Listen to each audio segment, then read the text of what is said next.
হাঁটু ব্যথার রিকভারি কি সম্ভব?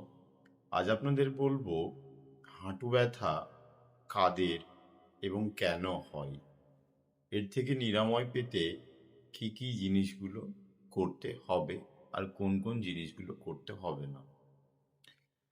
বেসিক্যালি হাঁটু ব্যথা কেন হয়? প্রথমত, হাঁটু দুটো বোন দ্বারা তৈরি হয়, দুটো হাড় দ্বারা।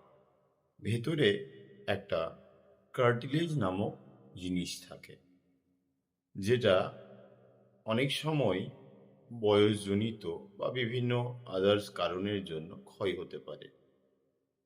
কার্টিলেজ অনেক সময় ভেঙে যায়, আবার সেটা রিজেনারেট করে নতুন তৈরিও হয়ে যেতে পারে।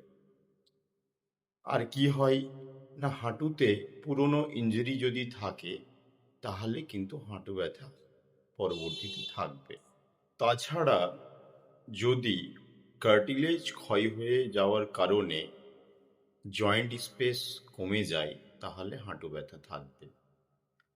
আর অনেক সময় আমাদের যে কর্ডিসেপস মাসল গ্রুপ রয়েছে বা থাই মাসলগুলো যেগুলো রয়েছে সেগুলো দুর্বল হয়ে পড়ে, সেজন্য বায়োমেকানিক্সটা অনেকটাই আল্টার হয়ে যায়, তার জন্য কিন্তু হাঁটু ব্যথা হতে পারে।